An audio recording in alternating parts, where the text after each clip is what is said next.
Pessoal, nessa aula do reino protoctista, a gente ainda vai continuar vendo sobre os protozoários e especificamente sobre a reprodução e as protozooses que eles podem causar.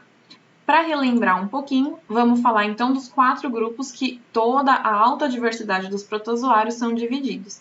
Então, a gente tem os rizópodes, que são aqueles protozoários que se locomovem por meio de pseudópodes, então que se movimentam pelo meio aquático ou terrestre úmido por meio de pseudópodes, que são os pés falsos.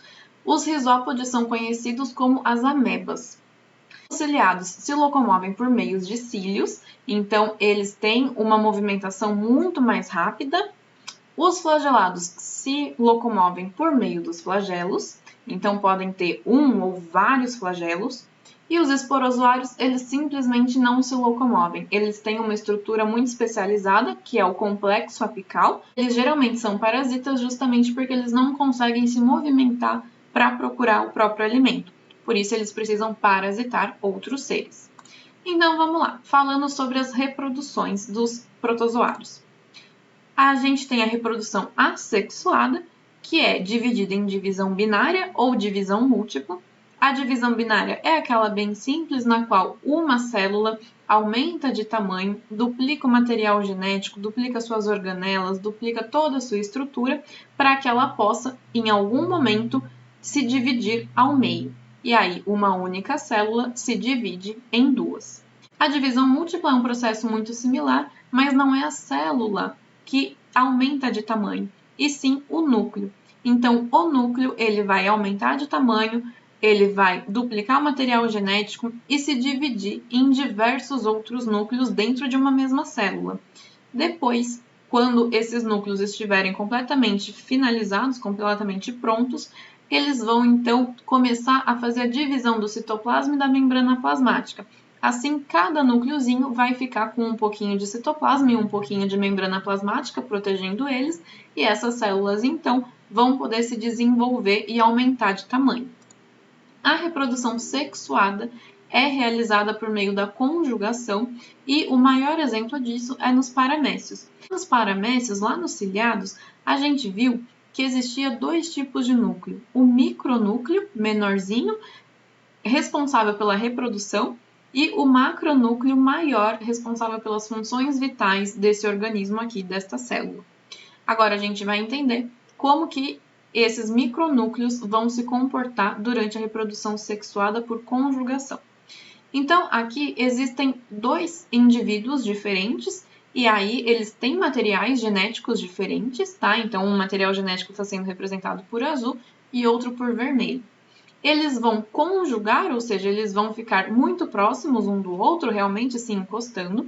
Esses micronúcleos começam, então, a sofrer meiose, formando, então, 4 novos micronúcleos. 3 desses micronúcleos vão se degenerar, deixando apenas um micronúcleo desses 4.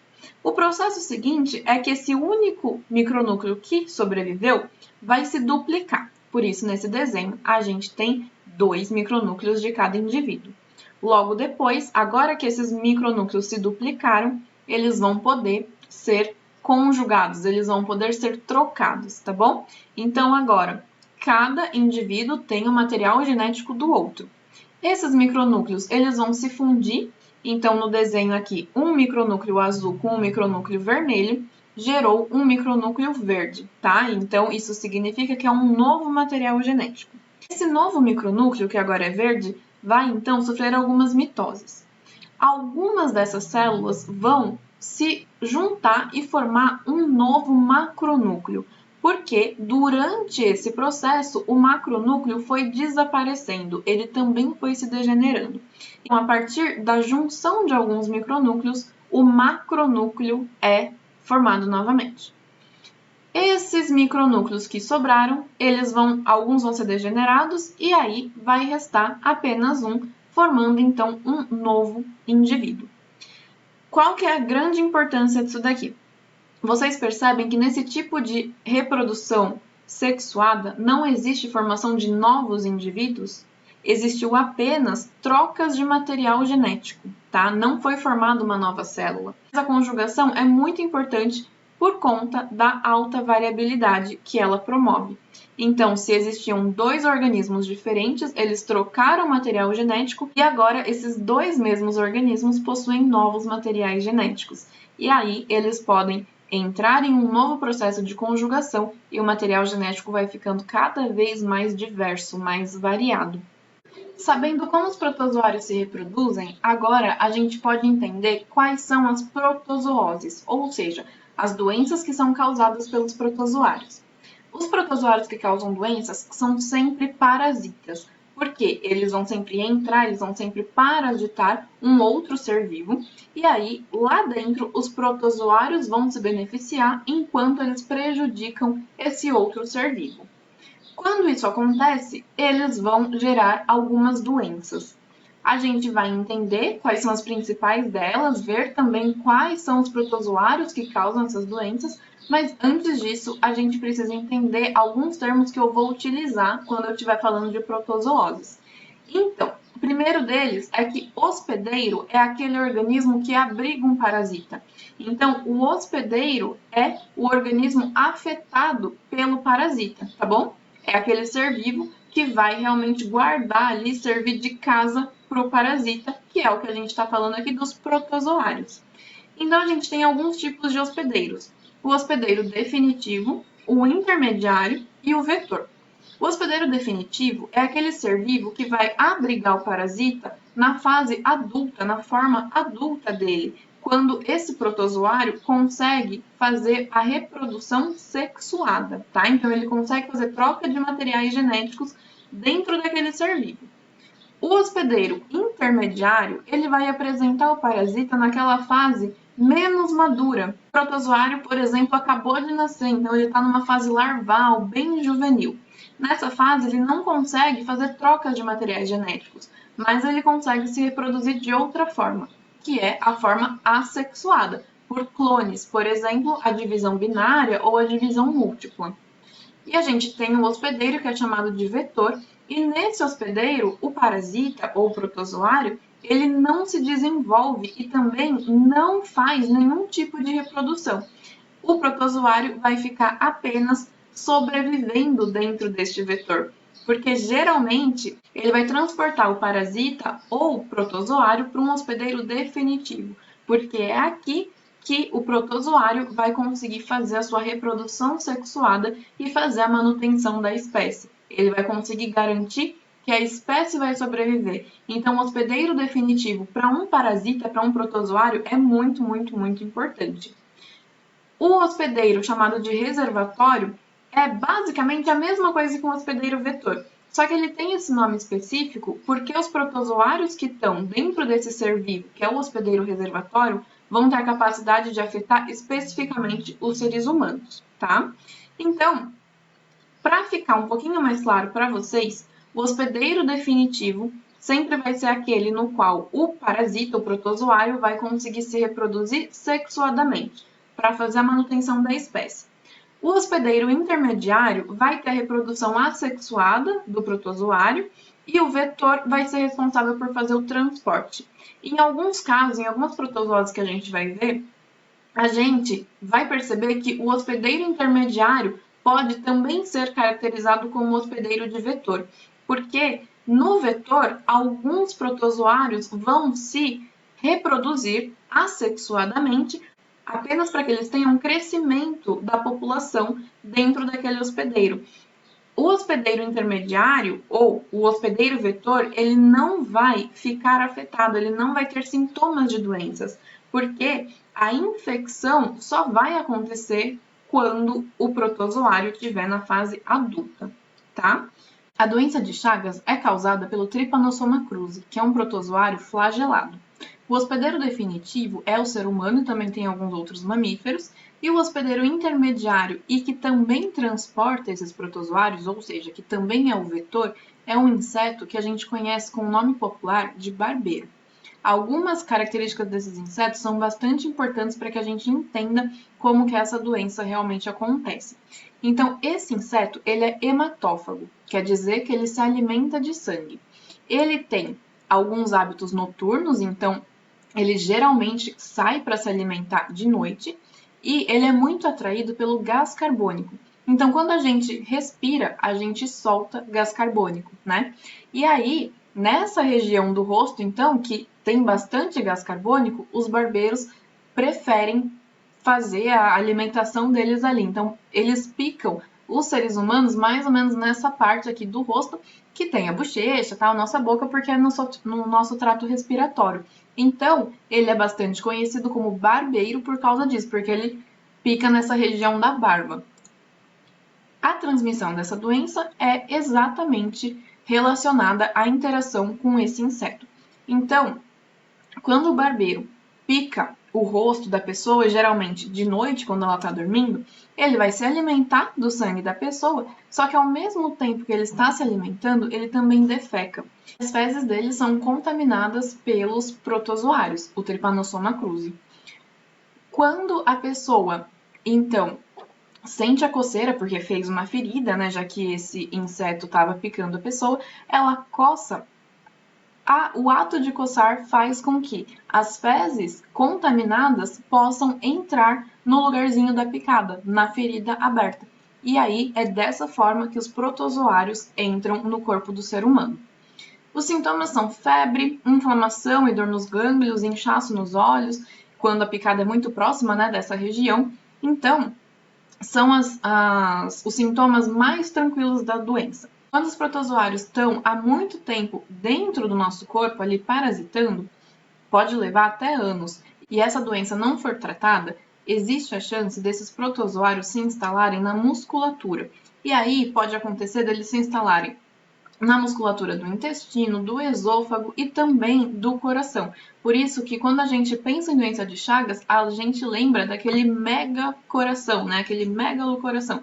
O coração ou algumas musculaturas do corpo vão expandir de tamanho justamente porque ali tem muita proliferação dos protozoários. Falando do tratamento, ainda não existe garantias da eficácia total dele, principalmente não existe cura quando os protozoários se instalam na musculatura. Então, quando acontece o aumento do coração, o aumento do intestino, o aumento do fígado, não existe cura. Precisa realmente ser feitas cirurgias, ou senão a pessoa pode morrer, pode entrar a óbito. A prevenção é, claro, evitar ser picado pelo barbeiro, porque é só pelo barbeiro que a gente se infecta pelos protozoários, pelo Trypanosoma cruzi. Então, evitar ser picado por ele. Frestas de telhados, paredes precisam ser eliminadas, é sempre bom colocar uma redinha, né, para que nenhum inseto entre, como mosquiteiros e telas. Esse é o ciclo de vida do Trypanosoma cruzi e tudo começa então quando o barbeiro contaminado pica o humano e defeca no local, né? Então as fezes contaminadas fazem esse primeiro aí contágio da doença. Quando os protozoários entram efetivamente no nosso corpo, eles são chamados de tripomastigotas. Eles têm essa forma aqui um pouco mais alongada. Essa forma é responsável por fazer com que esses protozoários entrem nas células do corpo humano. Lá nas células, quando eles estão protegidos, e aí o nosso sistema imune, ele não consegue mais detectar que tem protozoário ali dentro, que tem um agente infectante, infeccioso ali dentro do nosso corpo, esses protozoários, então, conseguem agora se preocupar em se reproduzir. Porque ali eles estão protegidos, eles podem começar, então, a fazer várias multiplicações por divisão binária. E essas multiplicações, essas divisões, essas reproduções assexuadas acontecem de forma amastigota, tá? Que é uma forma um pouquinho mais circular desse protozoário. Eles ficam se reproduzindo muitas e muitas vezes. As células podem ficar tão cheias desses protozoários que elas vão explodir, elas vão morrer, e aí esses amastigotas podem, então, se transformar em tripomastigotas, então naquela forma mais alongada, para que eles possam percorrer o nosso corpo. Então, eles podem alcançar outros tecidos, outros órgãos e se fixar ali, ou eles podem se transformar em tripomastigotas justamente para que eles possam ganhar a corrente sanguínea e também percorrer o nosso corpo.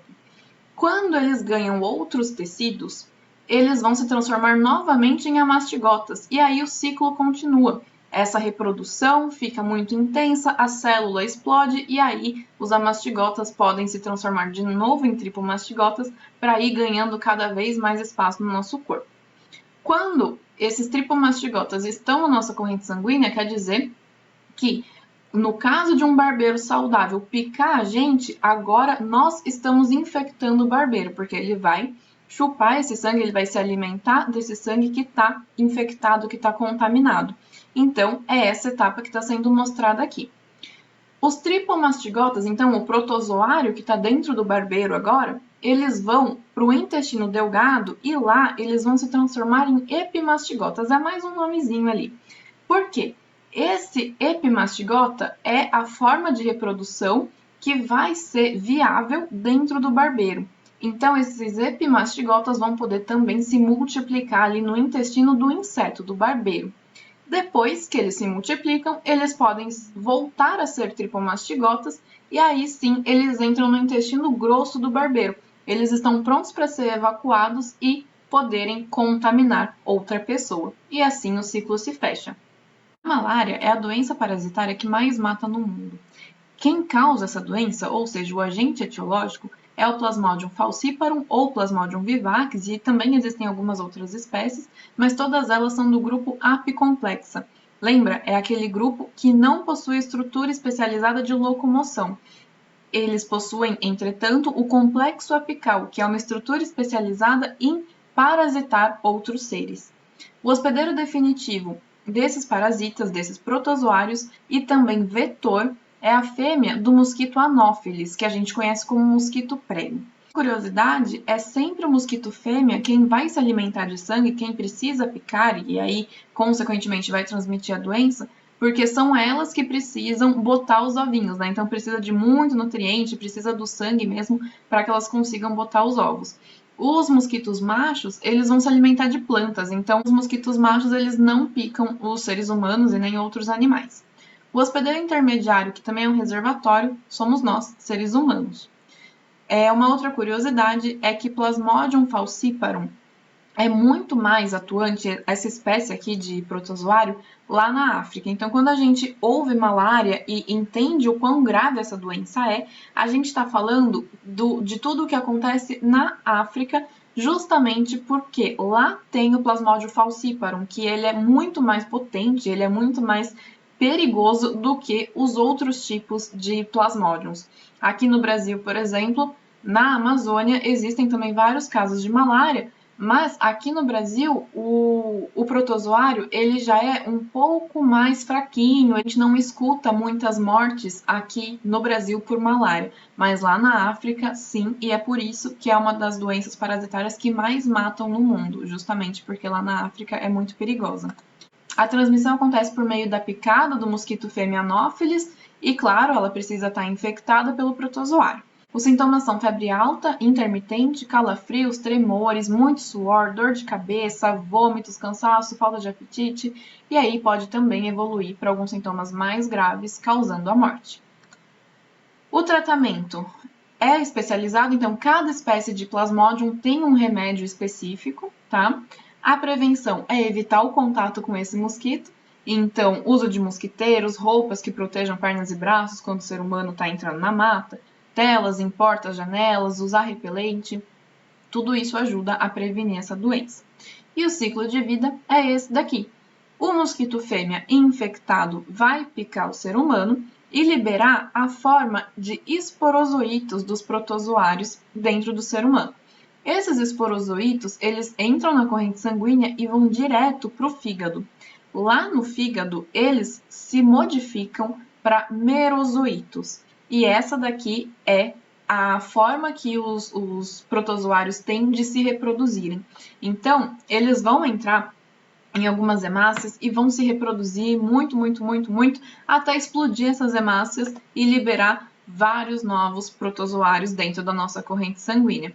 De uma forma geral, é isso que acontece. E aí, outro mosquito fêmea vai picar um ser humano infectado e vai se infectar pelo gametócito dos protozoários. Isso significa que os gametas vão entrar no organismo dos mosquitos, dentro do organismo dos mosquitos, eles vão fecundar vão formar um oocisto. Os oocistos vão se transformar em esporozoítos e essa forma de esporozoítos podem migrar até a glândula salivar do mosquito. E aí, por meio da picada do mosquito, esses esporozoítos vão poder infectar outros seres humanos. E assim a gente fecha o ciclo da malária. Bom, a gente já viu como essas duas protozooses acontecem e no próximo vídeo a gente vai ver como é o ciclo de vida desses outros protozoários aqui. Bom descanso para vocês!